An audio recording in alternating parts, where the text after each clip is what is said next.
Ano po ba yung napakalaking bagay na pinoproteksyonan ninyo kung sakasakaling yung isa po sa guard nyo tinulungan lang pong isakay po sa sasakyan dahil mabigat po at napakarami po palang winidro. What is so spectacular about helping because they are valued clients? Explain nga po ninyo sa maiintindihan namin kasi hindi po kami bankero Your Honor, ang duty po talaga ng security guard namin ay to secure po yung bank premises. Alam ko po yun, madam. Opo, yun. But somehow, sa mga ibang establishment, alam po ninyo, yung gwardiya po, pumunta po kayo sa mga, food chain. Yung gwardiya po, minsan naglilinis ng mesa. Kinukuha po niya yung mga pinggan. Nakikita niyo po yun. Very, Hindi po unusual yun. Gwardiya po yun. Ang tinatanong ko po yung, maano po yung halimbawa sa bigat po ng dala-dala na tumulong lang pong iginanon po sa sakya.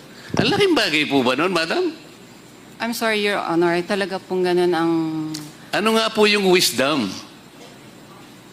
Na kung bakit halimbawa pinagbabawalan niya yung gwardiya naman na to lift a finger just to help somebody dahil sa bigat po ng kanyang daladalang pera na isakay po doon sa kanyang sasakyan. Sir, yung pinoprotektahan din po namin yung security risk din po. So baka po on the way na tumulong siya ay may mawala po doon sa... Kasi hands-off na po kami once na ma-release na ho namin yung funds sa pay.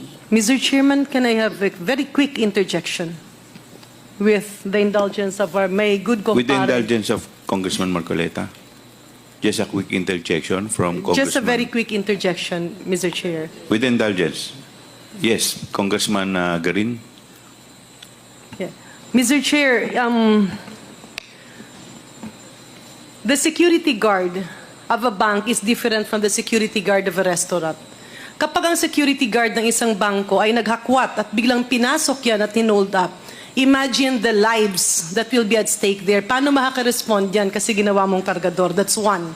Second, Mr. Chair, the security guards, well, they are adequately paid for that profession. Hindi naman ganun ka sobrang laki na kapag pinabitbit mo and then the client will say, nako, kulang ito. Paano ngayon kung mapagbintangan sila? So it's not only protecting the bank, the other people and the clients, but their task is to be a security guard and that is the basis while banks have that ruling. Maraming salamat, Mr. Chair. Thank you. Mr. Chair, my kumare is speculating. Yung sinasabi ko, actual po yun Meron po bang mga tao nun nung kayo po sinasakay lang po yung pera na siguro po nabigatan lang, ginanong ko lang. Ang laki po bang kasalanan yun, madam? Mga bangko po kayo di ba? Dapat po yung mga kliyente naman nagbibigay kayo kahit anuman lang kaluwagan. Napakahigpit naman ninyo pala sa pagtulong para namang hindi Pilipinong ugali naman po yung pala yung pinamamalakad nyo sa bangko ninyo. Land bank pa naman kayo, gobyerno pa naman kayo. Dapat naman hindi ganun. Kung nakita nyo naman wala namang peligroso at nakita nyo hirap na hirap po yung maano man lang ganun.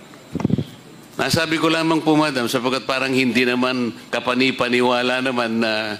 Kasi po, mas naniniwala po ako dun sa sinabi kanina na meron pong nagbigay po kayo ng parang parang lang iganon yung trolley. Ano po yun? Ugaling Pilipino po yun Hindi po masyadong kapani-paniwala yung argumento po ninyo. Mas naniniwala po ako dun sa sinabi kanina.